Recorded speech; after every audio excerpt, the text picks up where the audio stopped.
Well, last time we were looking at the Great Awakening, arguably one of the most important events in the history of North America. And we had looked both at the profound impact it had on people at the time, where many, many people were converted all over the American colonies, but also the way in which it was a revolution that began to change church life in America. Not everyone recognized that huge change immediately, of course, but there are unintended consequences of actions. I don't think Edwards or even Whitefield really intended to undermine the standing order of the congregational way in New England, to undermine the parish system or the authority of ministers. But it really began the ball rolling that would lead to what has been described as the triumph of the laity in America. And when Europeans come to America today, one of the things they observe is how much the laity are involved in the life of the church, how much influence they have in the life of the church. And of course that influence is, if you don't like it here, you can walk down the block. And an awful lot of Americans not only believe that, but act on that basis. And as a result, the ministers always have a sense they have to listen to the laity. Sometimes, unfortunately, ministers believe they have to let the laity roll over them. But in any case, it has created a church environment where there is much more activity on the part of the laity. You go to Europe, by contrast, where there are still state churches, in Germany, for example, and there the churches are almost empty, and the ministers are still paid because they're paid by the state. And so the entrepreneurial spirit of America, both for better and for worse, because it has both sides to it, really triumphed, and that whole direction was set in motion by what happened in the Great Awakening. It doesn't really come into its own until the 19th century. We'll talk a lot more about it in the next series on church history we're going to do, but that's part of the importance of the Great Awakening. It begins a dramatic change in the life of America. Now, I've said that one of the important preachers in the Great Awakening was Jonathan Edwards, and probably you're familiar with that name. Many people have argued that Jonathan Edwards is the smartest American who ever lived, that he had the best brain, that he was the most brilliant man who ever lived. And of course, that's the kind of thing that's kind of hard to judge, but there can be no doubt that Jonathan Edwards was a truly brilliant man.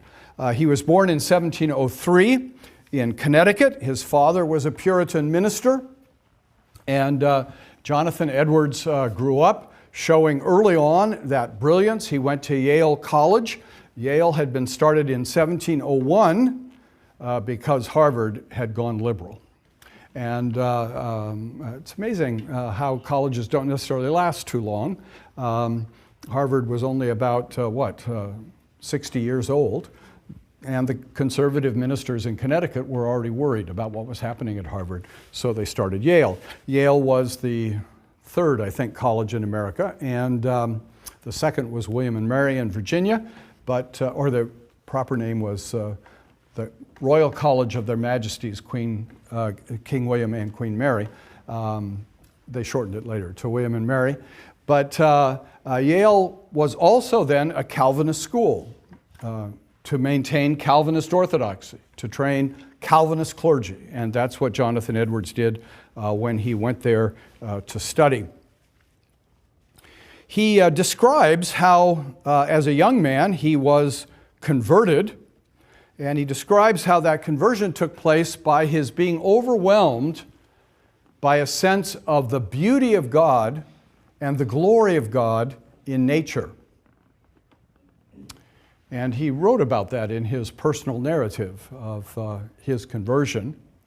And he went home to tell his father about that and to join the Congregational Church in Connecticut, and his father would not let him join.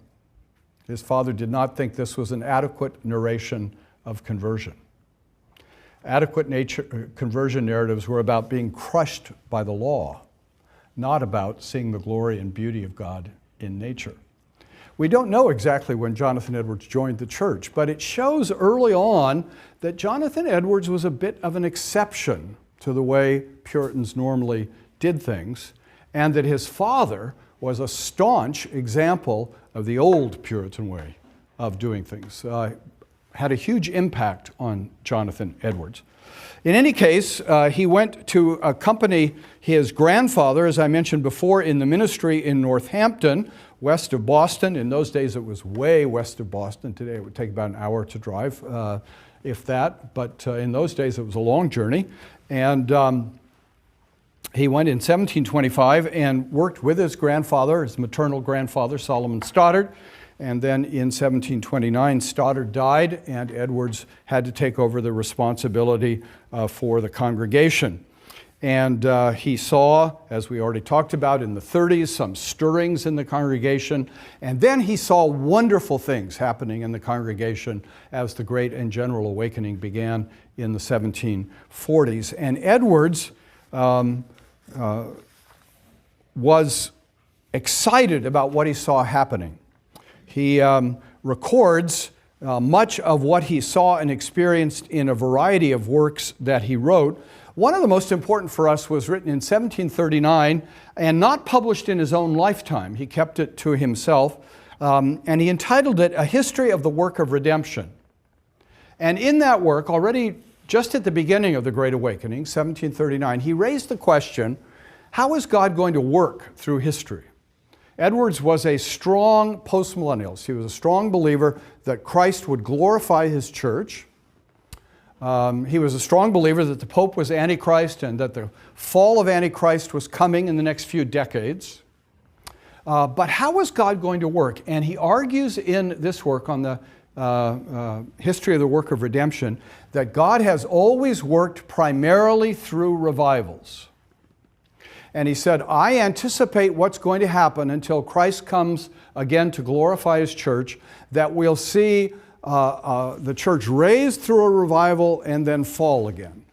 And then the church will be raised to even greater heights through a revival and then fall again. And then we'll see the church raised to even greater heights.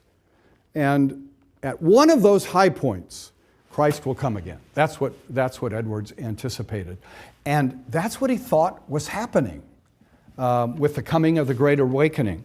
And by 1743, he could be talking about how it seemed that almost everyone in Northampton had been converted, and that the level of spiritual interest and committedness and sincerity was so profound that Edwards wrote then that if this state of things were to continue, it might well be that this was the beginning of the millennial glory. Now, he was later accused of having taught that the millennium had actually begun. He never taught that. He never said that. But in 1743, things had reached such a high point that he could actually entertain the notion, maybe we're almost there. But what's important about Edwards as a witness to the awakening is that he helped establish in the psyche of American religion the idea that God works through revivals and that God works often through great preachers.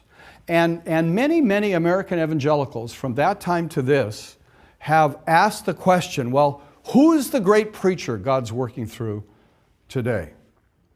And if you look at evangelical histories of America in the 18th, 19th, 20th century, what do you see them doing? Often they're focusing first on Whitefield and Edwards as great preachers in the 18th century, and then Finney is often focused on as the great preacher in the early part of the 19th century, and then Dwight L. Moody is the great preacher in the latter part of the 19th century, and Billy Sunday is the great preacher in the early part of the 20th century, and then Billy Graham is the great preacher of the latter part of the 20th century. If you go to the History of American Evangelicalism Museum at Wheaton College, you'll see exactly that story being told with the pictures of the great preachers. I think this is an unfair story because between Billy Sunday and Billy Graham, you would have to talk about Aimee Semple McPherson as the proper carrier of the apostolic torch. We'll talk about that in the next series.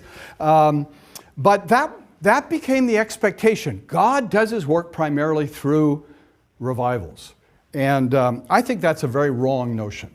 It's dangerous to disagree with Jonathan Edwards, but I think he's absolutely wrong about that. God does most of his work through the settled ministry of settled ministers in settled congregations.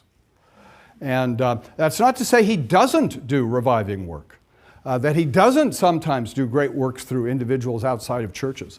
I think he does, but we mustn't underestimate the vital importance of the congregation, of the settled ministry, of the gradual growth.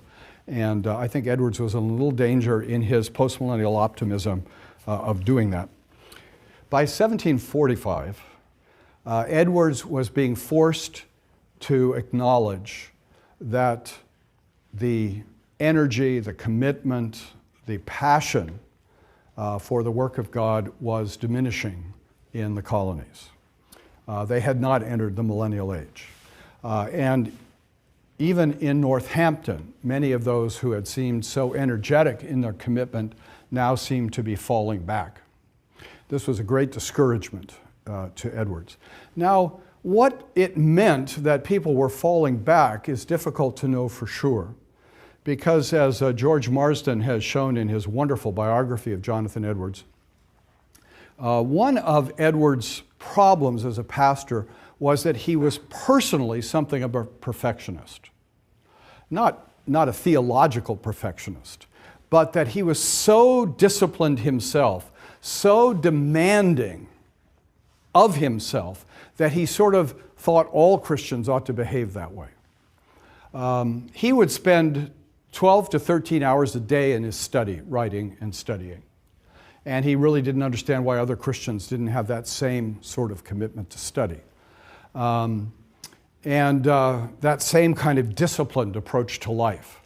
So when Edwards says people aren't as committed as they used to be, that doesn't necessarily mean they've become gross apostates, but it means the level of spiritual interest and spiritual involvement was no longer as strong as it had once been. And this was a personal disappointment to him. And one of the problems it posed for him in Northampton was the whole issue of church membership again. When it seemed like the whole town was converted and passionate for God, it was easy to let all of them become church members. But now, as the passions of revival seemed to be burning lower again, he had to face the question, what are we going to require of people to become church members? And Edwards concluded that he could no longer go along with what his grandfather had taught about the halfway covenant, about the Lord's Supper as a converting ordinance. Jonathan Edwards was moving much more back to what his father had taught him about a strictly examined church membership. And in 1749, he wrote, this is a good example of a Puritan title, he wrote, "A humble inquiry into the rules of the Word of God concerning the qualifications requisite to a complete standing and full communion in the visible church." Usually just referred to as the humble inquiry. And he was raising there this question of church membership, what's required. And he was saying, in there has to be some kind of narrative of grace from experience for church membership.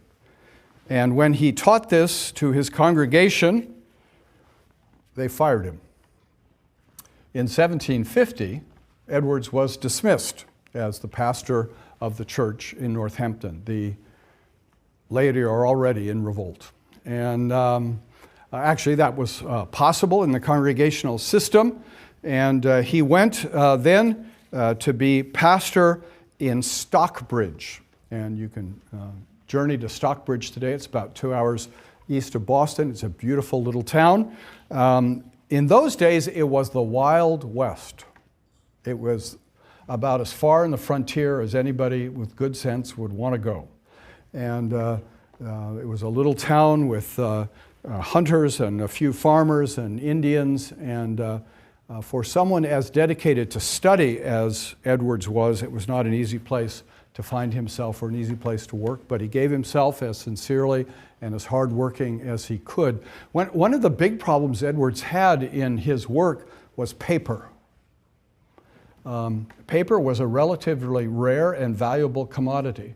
And some of his writings were literally written on scraps of paper that he would then sew together to try to make use of every tidbit of paper that he possibly could. I occasionally write on the back of envelopes. My wife criticizes me for that, and I say I'm in the spirit of Jonathan Edwards on this point.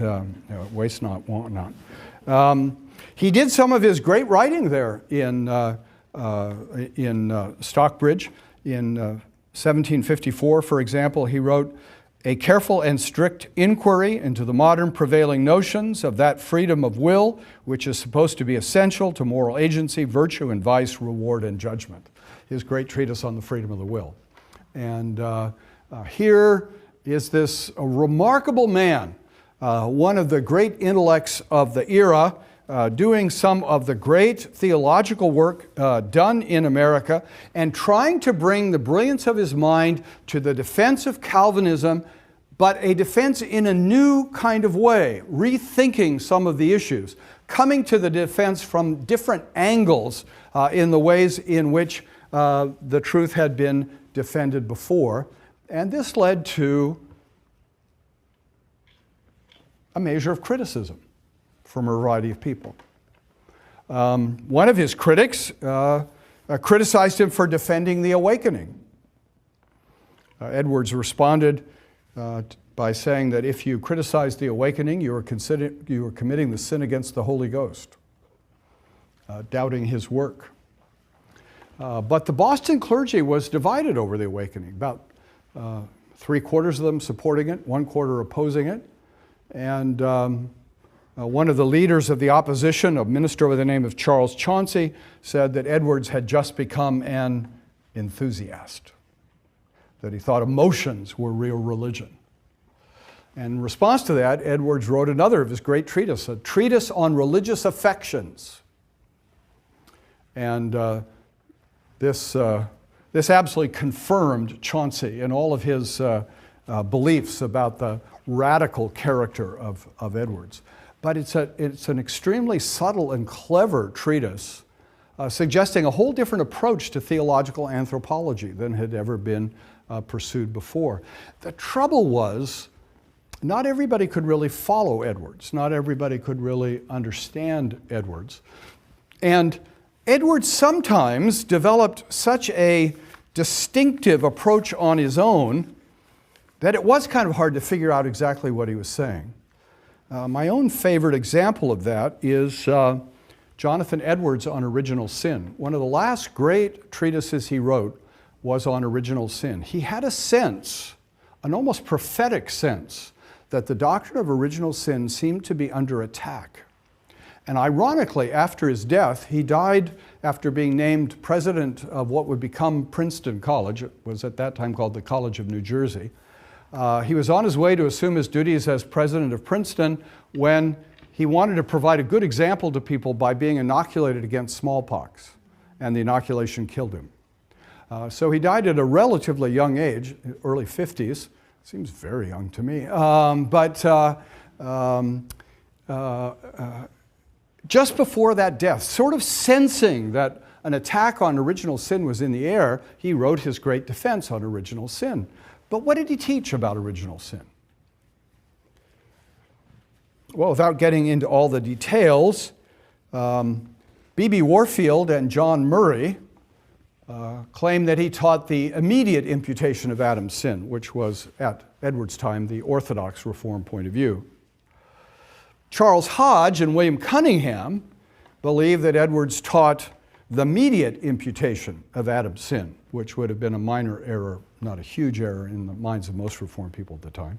And Samuel Baird and John Gerstner believed that he taught neither of those things, but a new idea of the identity of the sinner with Adam.